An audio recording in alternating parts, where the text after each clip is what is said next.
রাতে বিলাল ওদিকে ময়দানে আব্বা রক্ত মাখা রয়েছেন।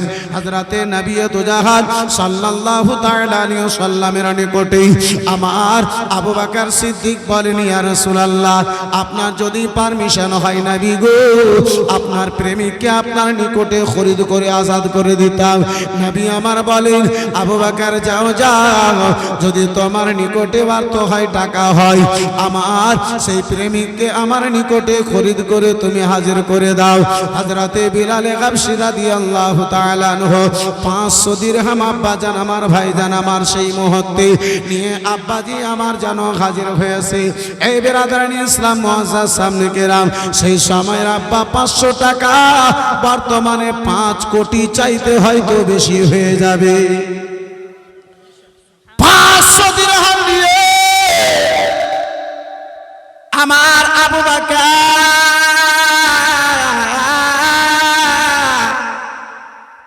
আবু জেহেলের নিকটে ওই ময়দানে যেন হাজির হয়েছে।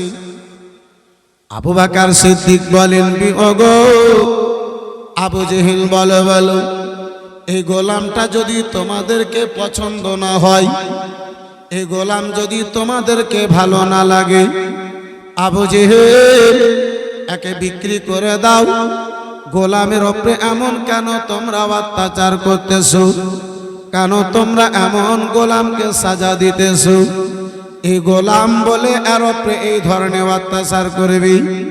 না না, এটা তোমাদের মানবতা নয়। একজন মানুষের বিবেক এটা মেনে নিতে পারে না, একজন মানুষের ইনসাফ যেন এটা মেনে নিতে পারে না, বিচার এটা বলে না যদি অপছন্দ তোমাদেরকে হয় বিক্রি করে দাও। বলে আবু বকর, ও আবু বকর, এই কালো বিলাল কি, যে বিলালের গঠন ভালো নয়, যে বিলাল দেখতে ভালো নয়, ওগো আবু বকর, এই বিলালকে মক্কা নগরে কে আছে টাকা দিয়ে খরিদ করবে? এই বিলালকে কে টাকা দিয়ে নিয়ে নেবে? এই বিলালকে কেউ নেবে না, বিলালকে কেউ খরিদ করবে না। বিলালের জন্য যে টাকা খানা লাগাবে সেই টাকাটা তার বরবাদ হবে। না না, খরিদ করনেওয়ালা কেউ নাই।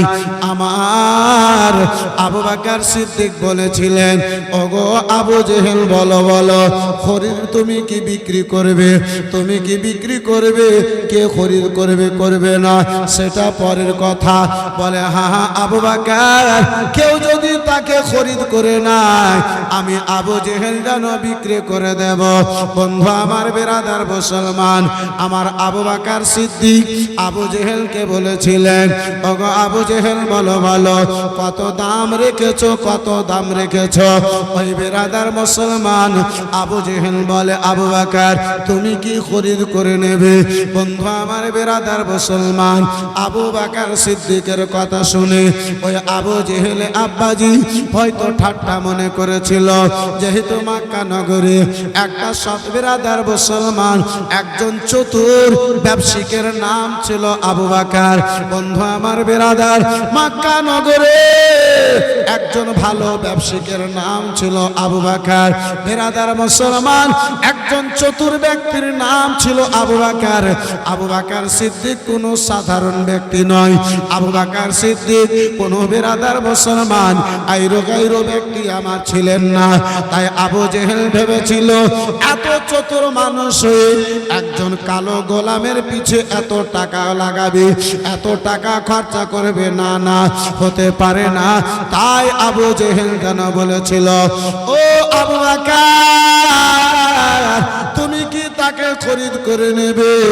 আমার আবু বকর বলেছিলেন, হ্যাঁ হ্যাঁ, ওগো যদি তুমি বিক্রি করো আমি তারে খরিদ করে নিয়ে নেব। দাম কত রেখেছো বলো বলো? আবু জেহেল বলেছিল, ওগো আবু বকর, যদি তুমি নাও তাহলে 300 দিরহাম দিতে হবে।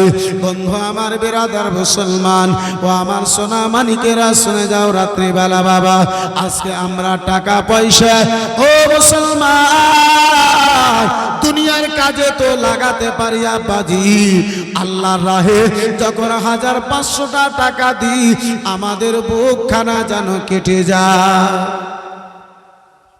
মুসলমান হাজার হাজার টাকা দুনিয়ার কাজে ব্যয় হয়ে যায়, অসুবিধা নাই। বর্তমান সময়ে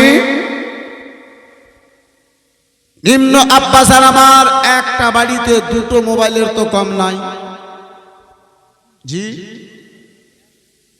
খুব কম যদি হয় দুটো মোবাইল আছে, আর দুটো মোবাইল তার মানে দুটো সিম। বন্ধু আমার, বিরাদার মুসলমান, এই ভাইজান আমার, বন্ধু আমার, 28 দিনের জন্য যতই কম আপনি রিচার্জ করেন তবুও 300 টাকা। এক মাসে গরিব থেকে গরিব পরিবারে 600 টাকা হেসে মোবাইলে দেয়, কোনো ব্যথা হয় না। জি, সকালে যদি সবজি খরিদ করার টাকা না থাকে সেটা তো মেনে নেওয়া যাবে, মোবাইলের রিচার্জ শেষ হয়ে যাবে, রিচার্জও হবে না, এটা মানা যাবে না। বেটা ছেলে গোনেরা তো এক একটা দিন পার করে দেয়, কিন্তু বিটি ছেলে পারা যাবে না। বন্ধু আমার, বিরাদার ইসলাম মুসলমান, এই বাবা জীবন ভাইরা আমার, বিরাদার আব্বাজি আমার, হাসি মুখে আমরা 600 টাকা মোবাইলে রিচার্জ করি 28 দিনের জন্য। এক চুল পরিমাণ ব্যথা বেদনা হয় না। 50টা টাকা মাস যদি মসজিদে বেতন লাগিয়া দেয়, মাথাতে উকুন তো দূরের কথা, মাথার চুল উড়ে পালিয়ে যায়। 50 টাকা লাগিয়ে দিয়েছে, কেন সস্তা মুলবি পাওয়া যাবে না? বিটি যখন বিয়ে দিবে, পোটা পড়া পতির যখন বিয়ে দিবে, তখন দেখবে যে পোতা জামাইয়ের কয় হাজার টাকা ইনকাম করে, কত টাকা মাস সে ইনকাম করে। আর যখন ইমাম নেবে তখন দেখবে যে কত সস্তা ইমাম পাওয়া যায়।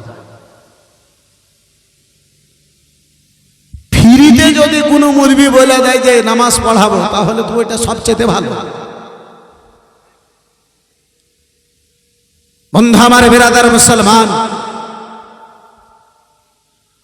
আল্লাহর নৈকট্য লাভ করা সব চাইতে ভালো রাস্তা, প্রিয় রাস্তা হলো নামাজ। ইবাদতের মধ্যে সবচাইতে আহম ইবাদত হচ্ছে নামাজ। একটা মুমিনের জন্য কলমা পড়ার পরে পরে সবচাইতে প্রথম ফরজ যেটা হচ্ছে সেটা নামাজ। রোজা, রমজান মাস আসবে তখন রোজা। হজ, টাকা যদি হয় তাহলে হজ। যাকাত, পয়সা যদি হয়, সারা বছর যখন পার হবে তারপরে যাকাত। কলমায় আপনি এখন পড়লেন, ফজরে আপনার নামাজ আপনার উপরে ফরজ। এখন কলমা পড়েছেন, এই বেরাদার মুসলমান, এশার সময় আপনার আছে, এশার নামাজ আপনার উপরে ফরজ। আপনি জোহরের টাইমে নামাজ পড়েছেন, 10 মিনিট যদি আপনার জোহরের টাইম থাকে, জোহরের নামাজ আপনার উপরে ফরজ, আদা করতেই হবে। বন্ধু আমার, বেরাদার মুসলমান, আর ওই নামাজের জন্য ইমাম নেব যত কম টাকার পাওয়া যায়। বলে মৌলভী সাহেব গরিব সমাজ চলে না, মৌলভী সাহেব 5000 টাকা এখন নিয়ে। বেটির যখন বিয়া দেয়, গোটা গ্রামে লাইটিং করে, তখন গরিব হয় না। পড়োশির সঙ্গে যদি ঝগড়া লেগে যায় তাহলে 12 বছর জেল কাটে, তখন গরিব হয় না। ইমাম সাহেবকে যখন রাখবে তখন সব চাইতে গরিব তো দূরের কথা, বয়স চলে না যে এরা কহে দিবে যে এটা গ্রাম ফকিরের, শক্তি চলে না যে বলে দিবে ফকিরের গ্রাম। বন্ধু আমার, বিরাদার মুসলমান, এ আব্বাজি আমার, এই ভাইজান আমার, রাসূলুল্লাহ যখন অসুস্থ হলেন, নবীর পরে পরে নবী আমার মুসাল্লাতে দাঁড় করেছিলেন হযরতে আবু বকর সিদ্দিককে। একটু জোরে বলা যাবে না? আমার রাসূলুল্লাহ সাল্লাল্লাহু তাআলা আলাইহি ওয়াসাল্লাম যখন আবু বকর সিদ্দিকের জন্য পারমিশন দিলেন, এই বেরাদার মুসলমান বাবা জীবন ভাইরা আমার, আবু বকর সিদ্দিক কোনো সাধারণ ব্যক্তি নয় আব্বাজি। বিশ্বের মানুষের নেকিকে যদি এক পাল্লায় রাখা হয়, হযরতে আবু বকর সিদ্দিকের নেকিকে, এক রাত্রির নেকিকে যদি এক পাল্লায় রাখা হয় বাবা, আমার নবী বলে সারা বিশ্বের মানুষের নেকি চাইতে আমার আবু বকর সিদ্দিকের এক রাত্রির নেকি খানা বেশি হয়ে যাবে। সারা জীবনের নেকি নয় আব্বাজান, মাত্র এক রাত্রির নেকি। বিশ্বের সকল মানুষের সারা জীবনের নেকি এক পাল্লায়, আবু বকর সিদ্দিকের এক রাত্রির নেকি এক পাল্লায়। নবী আমার বলেন আমার আবু বকরের নেকি এক রাত্রির নেকি খানা বেশি হয়ে যাবে। নবী আমার বলেন আয়েশা, যাও যাও তোমার আব্বাজানকে ডাকো। বলে ইয়া রাসূলুল্লাহ নবী গো, কেন আব্বাজানকে ডাকবো? বলে আয়েশা, আয়েশা, আমার সাহাবায়ে কেরাম গণেরা মসজিদে নববীতে হাজির হয়ে গেছে। আমার আবু বকর আমার জায়গাতে দাঁড়িয়ে আমার মুসাল্লিদেরকে, আমার সাহাবায়ে কেরামদেরকে নামাজ কানা পড়ায়া দেবে।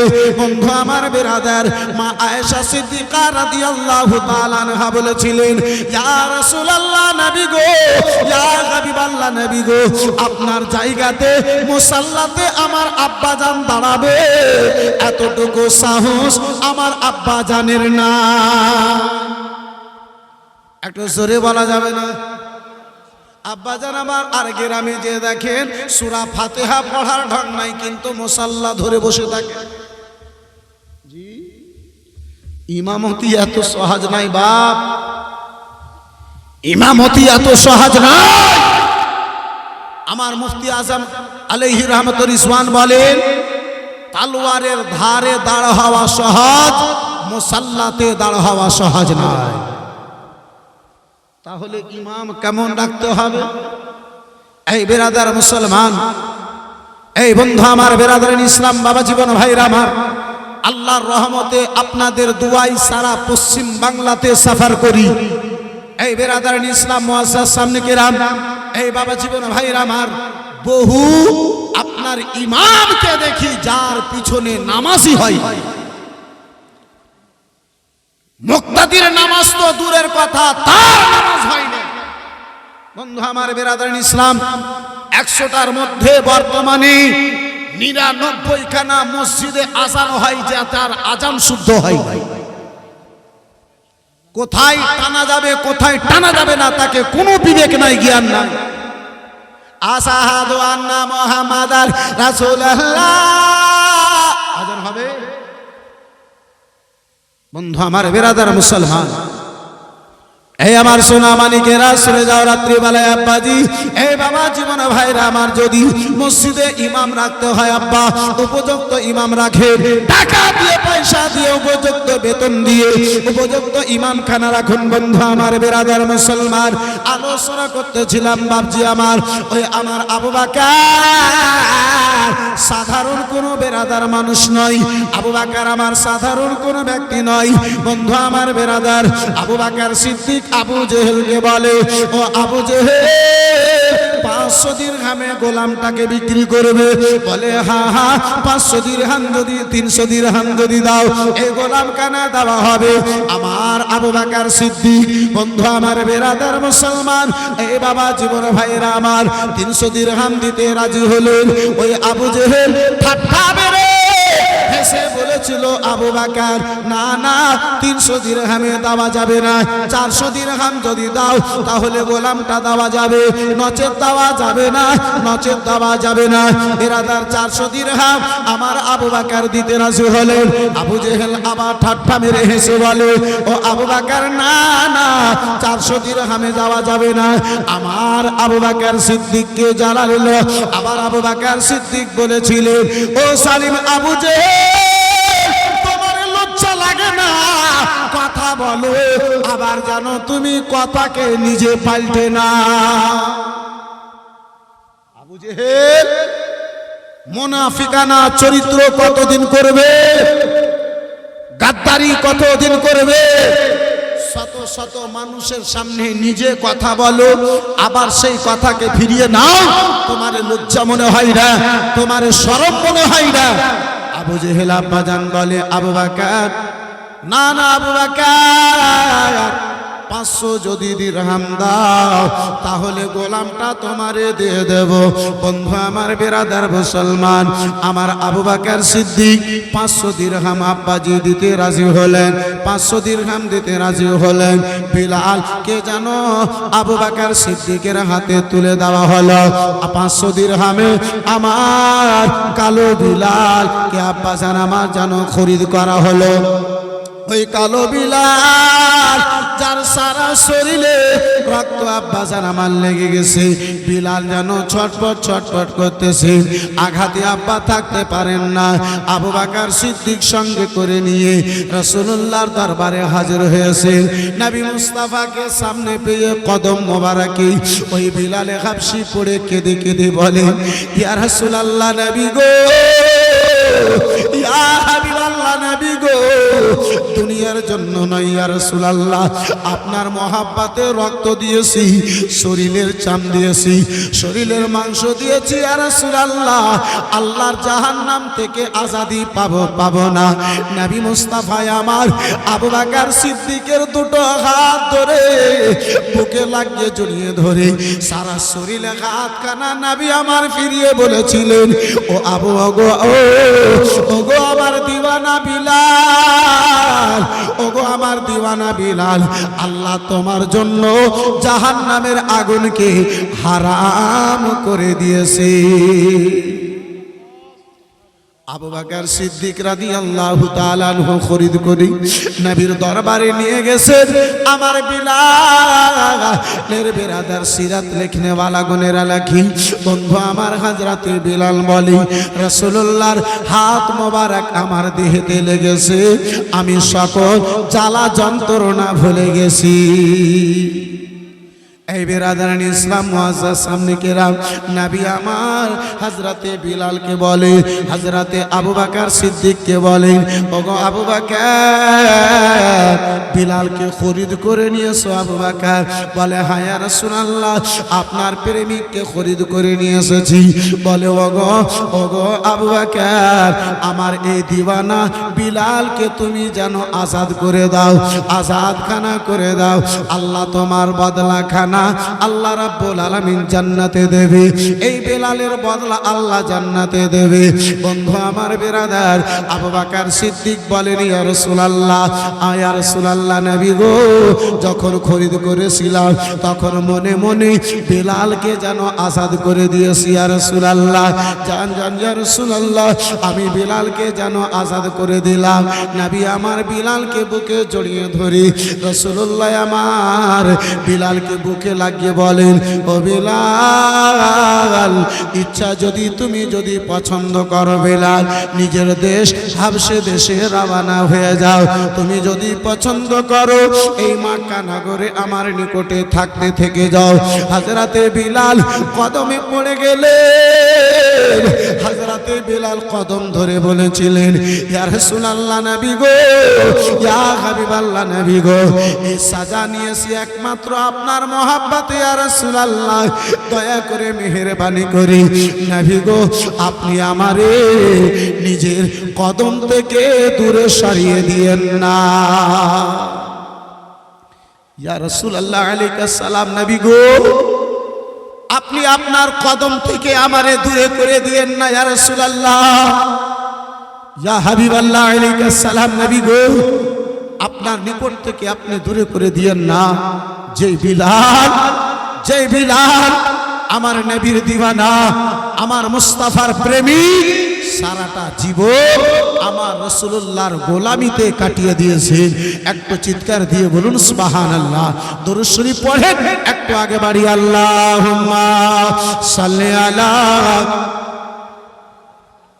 মাওলানা মুহাম্মদ ওয়া আলা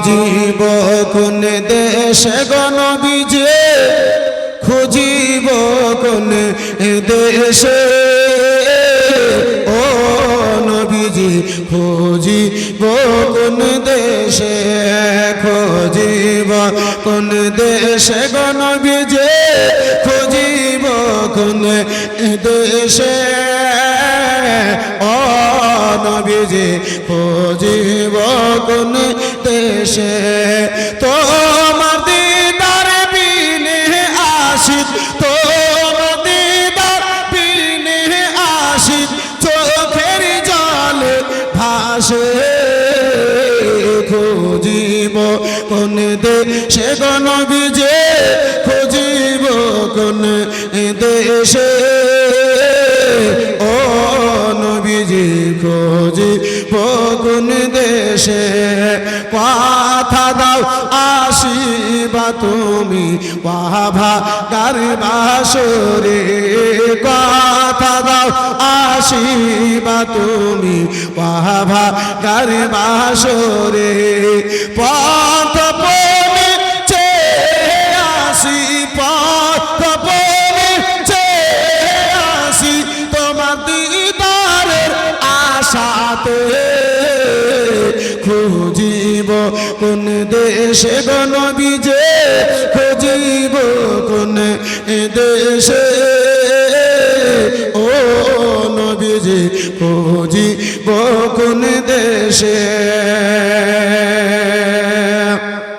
আমায় একটু দেখা দিও নূর কদমে রেখে জোরে বলুন সুবহানাল্লাহ আমায় একটু দেখা দিও নূর কদমে রেখে আমায় একটু দেখা দিও নূর কদমে রেখে জীবন আমার ধন্য হবে জীবন আমার ধন্য হবে তোমার দিদারের পরশে খুঁজিব কোন দেশে গো নবীজি খুঁজিব কোন দেশে ও নবীজি খুঁজিব কোন দেশে একটু হাত তুলে বলা যাবে ইয়া রাসূলুল্লাহ বন্ধু আমার বিরাদার মুসলমান